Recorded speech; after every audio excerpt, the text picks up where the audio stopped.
Warning. The following video contains massive spoilers for Clar Obscur Expedition 33's first act. If you have not finished Act 1 of the game, please do so before watching.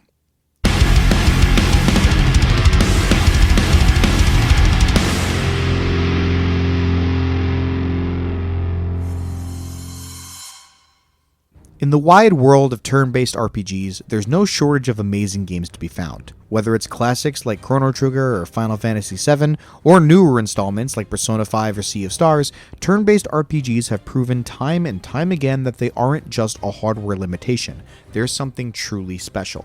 And now, we can add Clar Obscur Expedition 33 to that list. Unlike most people, I didn't follow this game since launch, and instead found out about it through word of mouth. My friends were saying that it's one of the best RPGs they've played in years, and my YouTube feed was filled with others saying the same thing. So I thought, alright, I'll give this a shot. So imagine my surprise when a game that looks like this is a turn-based RPG. It's so cool to see a hyper-realistic game like this actually play like an old-school video game. Imagine if we got a 3D platformer that looked like this.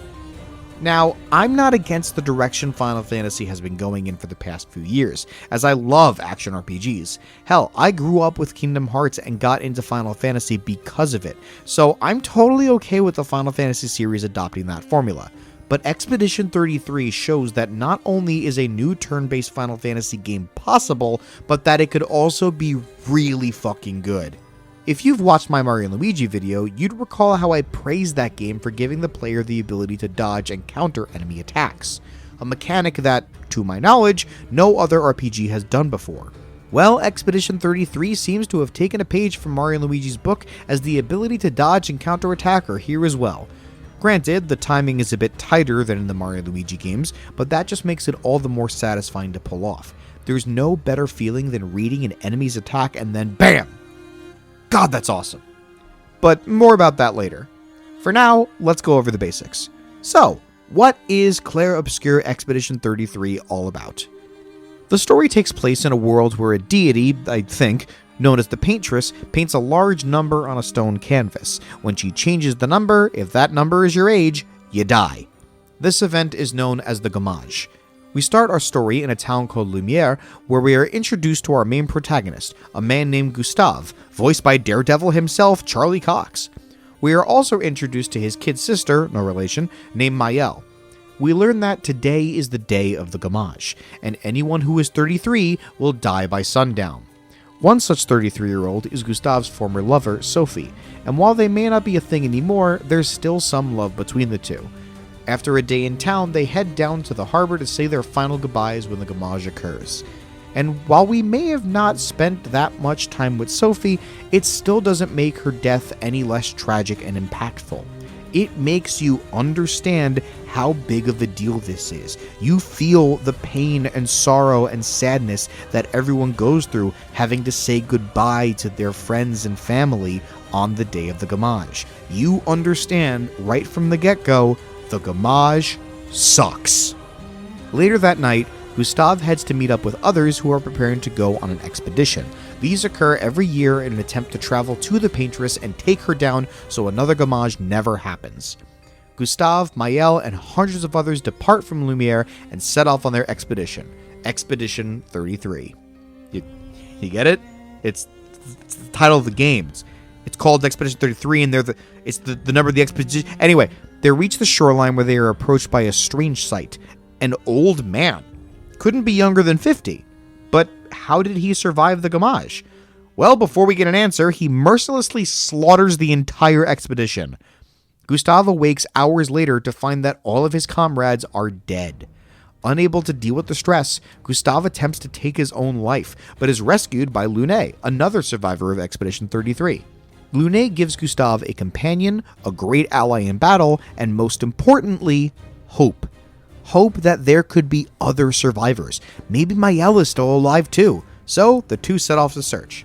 Here we are introduced to the world map, where you can freely travel between destinations, set up camp to rest and level up, and of course, fight monsters. So let's take this time to go more in depth into the gameplay. As stated previously, this game is a turn-based RPG. You can choose to attack for standard damage, use items, or even take aim with your gun and just shoot the motherfuckers. Also mentioned previously, when enemies attack you, you can either dodge to evade damage or counterattack to deal massive damage of your own. But the parry window is a bit tighter than the dodge window, so I'd recommend learning the enemy's attack pattern through dodging first before you attempt to parry. In addition to these, each playable character also has unique skills to use. These can perform powerful attacks for big damage, heal allies, or even apply stat buffs. Each of these are performed through a short quick-time event, but they're never too difficult. These skills can be unlocked and equipped via skill points that you can apply whenever you reach a checkpoint. There are a lot of them, so have fun playing around with them and finding out which build you like best for each character. Gustav is an all-around attacker who can deal great damage as well as heal himself and buff his allies, while Lune is a super powerful spellcaster and healer. Honestly, she's one of my favorite characters to use. Her elemental damage is great for figuring out enemy weaknesses. Along the way, Gustav and Lune finally reunite with Mael, who has been staying at a mansion with a mysterious figure. Thankfully, he means no harm and offers aid to our heroes. We also learn of little creatures called Jestrels, who offer help to the expedition as well. You can also purchase goods for them, or even fight them to earn their respect and unlock better goods at the shop. That's a super unique shop mechanic, and I'm so here for it. Our heroes then travel to Jestrel village where they meet with the chief, a Jestrel named Golgra. Golgra informs them that if they want to reach the Paintress, they will have to seek the help of a being named Esquier. But first, they must challenge the tournament in the Jestrel Arena. Here, the group must face 3 opponents before the champion, where holy shit, that music! Seriously, in a soundtrack that's mostly orchestral and choir, that saxophone hits you like a fucking truck. Anyway, they make it to the champion and are surprised to learn that it's another survivor of the expedition, a woman named Ciel. She joins them on their quest and we have our 4th party member. Ciel is a special attacker that utilizes 2 types of damage using her Foretell ability. If an attack applies Foretell, it generates a Sun charge, and if an attack consumes Foretell, it generates a Moon charge, each one causing different effects. But when you get both, you combine them to get Twilight Power, which significantly increases her abilities. Mael, on the other hand, is a stance-based character.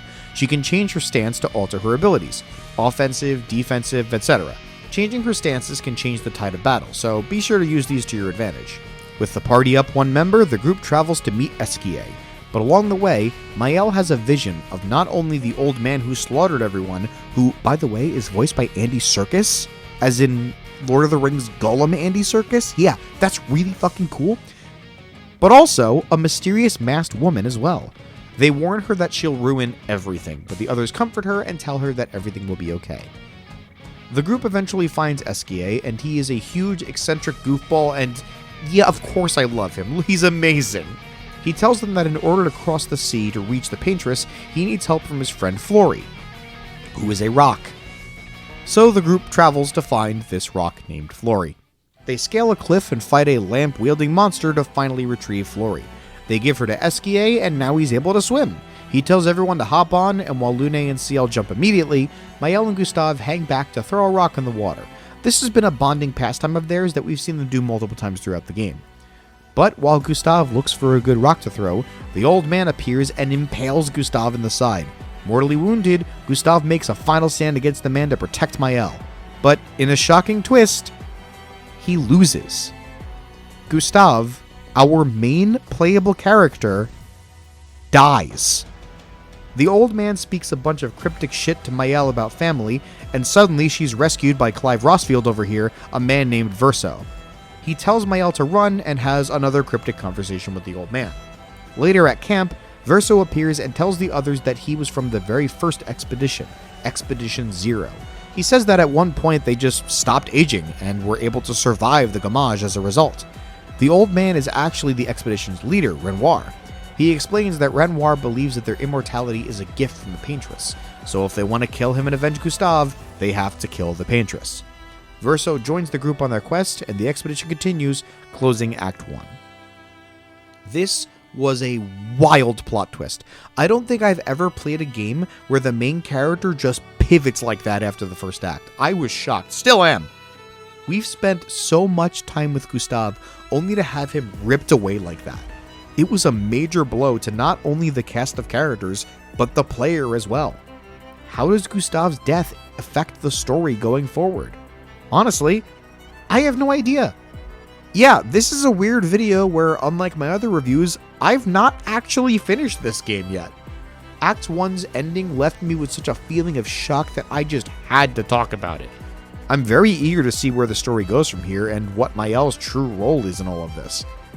Expedition 33 is a fantastic game so far, and even though I haven't finished it yet, I can easily say without a shadow of a doubt that it has cemented its place among the all-time greats of turn-based RPGs.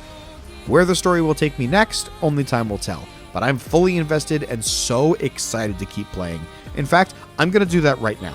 Thanks for watching, like, comment, subscribe, all that stuff YouTube wants me to tell you, and as always, I hope you have a great day. I'll see you next time. I'm going back to play this game. See you later.